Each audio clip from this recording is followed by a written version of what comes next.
At least the Lakers didn't get swept like last year. That's progress. Did you just 4-0 last year. This year, game 4, they come out and they don't blow that double-digit lead. Nuggets look like they, took their foot off the gas. So they lose in 5.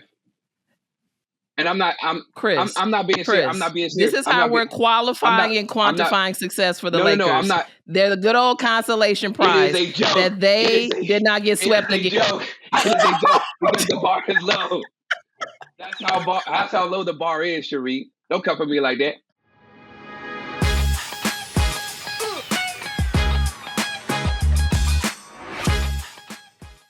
The NBA playoffs have delivered. We got so much entertainment. What y'all feeling right now before we actually dive into the harder things, Terrika? I'm feeling like I should say I told you so. And we'll talk about why later in the show, but we know we told you so. You got anything to add, Sharí, or you just going to be giggling over there? I'm feeling so good. Shout out to the Denver Nuggets and, all the people that have been trolling me because of my comments about LeBron James. Have a great offseason. I wish you all the best. And, I have more thoughts as well. But I'm feeling really good today. Yeah, we can see your smile is infectious, right? Infected all of us. Now, here's the thing, though. At least the Lakers didn't get swept like last year. That's progress. Did you just 4-0 last year. This year, game 4, they come out and they don't blow that double-digit lead. Nuggets look like they, took their foot off the gas. So they lose in 5. And I'm not being serious. I'm not being serious. This is how we're qualifying and quantifying success for the Lakers. No, I'm not. They're the good old consolation prize that they did not get swept again. It is a joke because the bar is low. That's how low the bar is, Sharí. Don't come for me like that. Like, nah.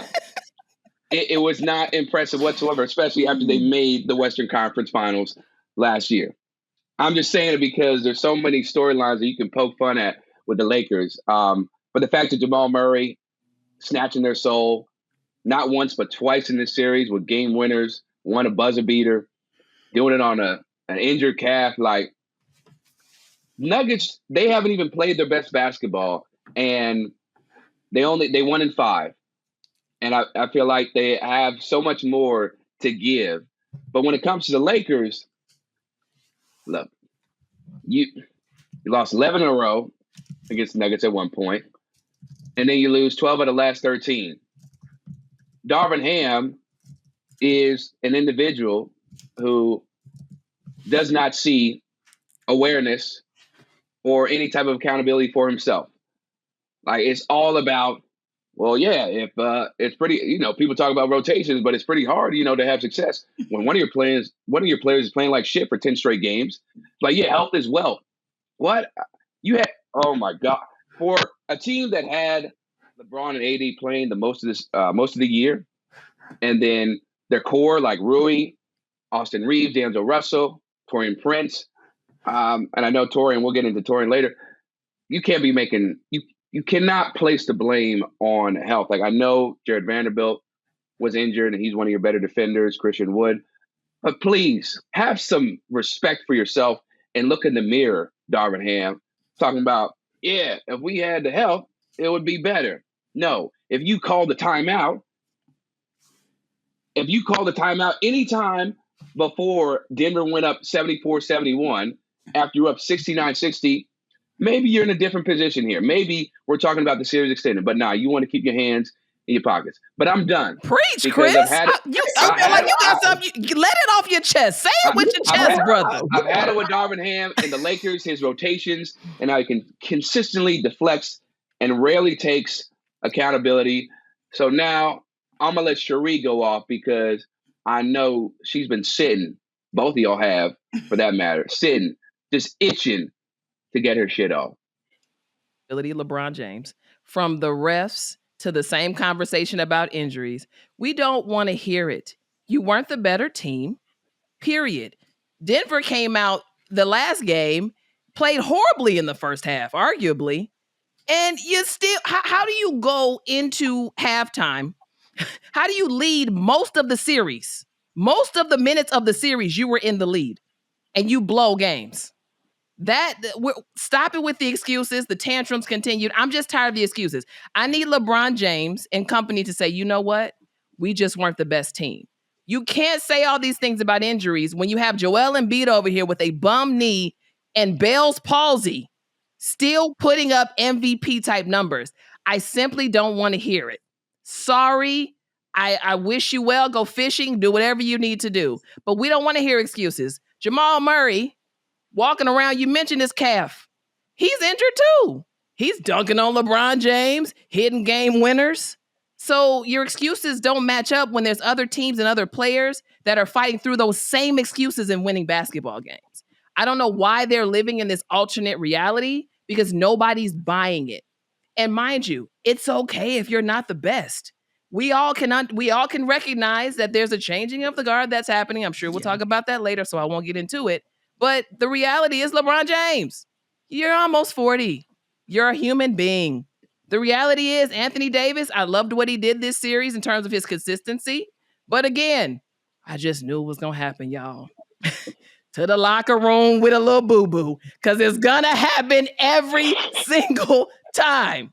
You let the same player hit 2 game winners in the same series on you. And you want to talk about, oh, we didn't really know what type of team we were all season because of the injuries. I thought it was your team, LeBron. You set the tone. That's what I thought. So this is the most confused team I've seen in quite some time.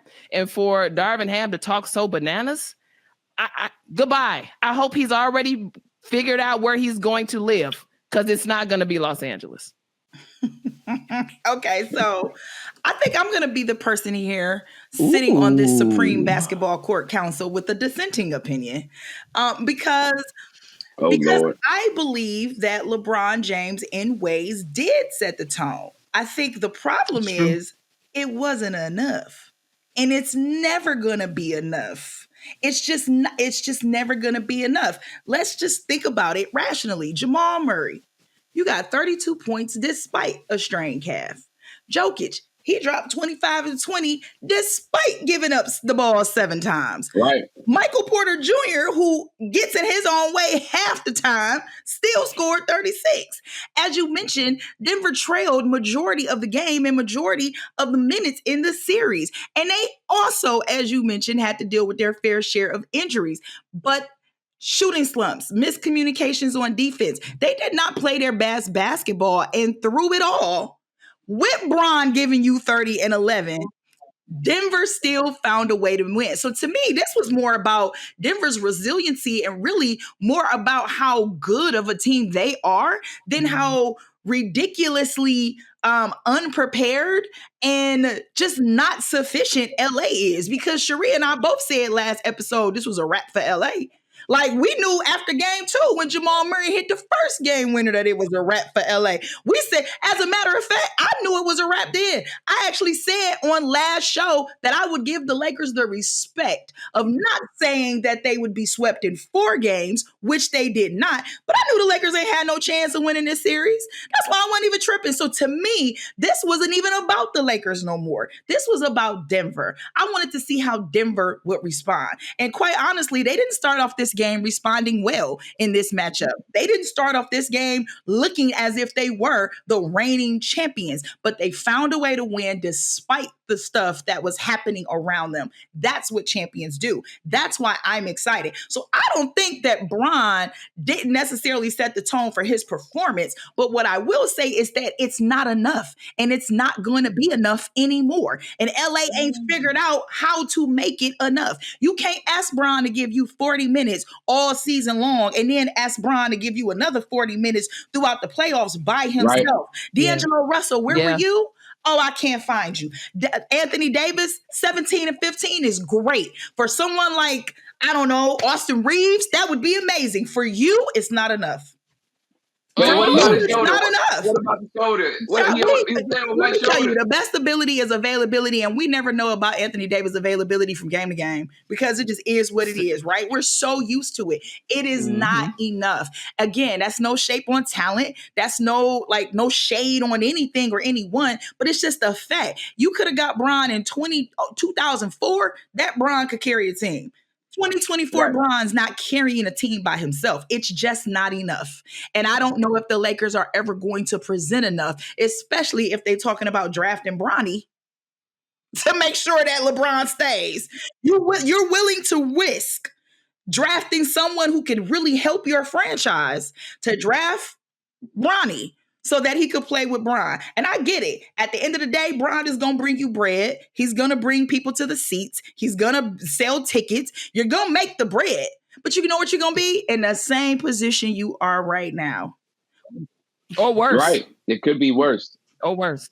For years to come. So yeah, this wasn't even about LA to me. LA was a wrap last week. This was about Denver, and Denver responded well. And I cannot wait to see them up against Minnesota.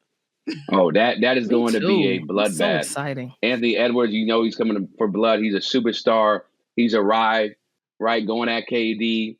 Then you got Jokic and Murray. That one-on-one match between Murray and Anthony Edwards, that's going to be special. Yeah. But here's the thing that I'm really still stuck on is how Taurean Prince at the post-game presser with Jared Vanderbilt started laughing at some feedback that was coming from the microphone. I guess it was on the Zoom or whatever. And Jared Vanderbilt was in no mood to laugh.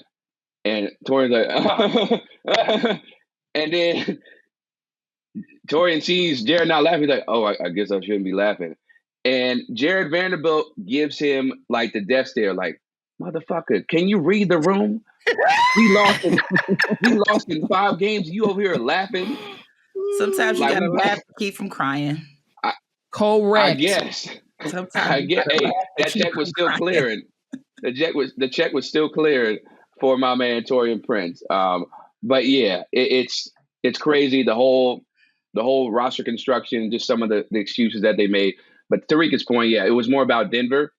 I know the Lakers gave away the game in a lot of ways, but particularly at the free throw line, you can't do that. Like if they hit like half of the free throws, they probably win. But it's just a team that they have a ceiling that is not going to ever be better than the Nuggets as currently constructed. Yeah. It's not it.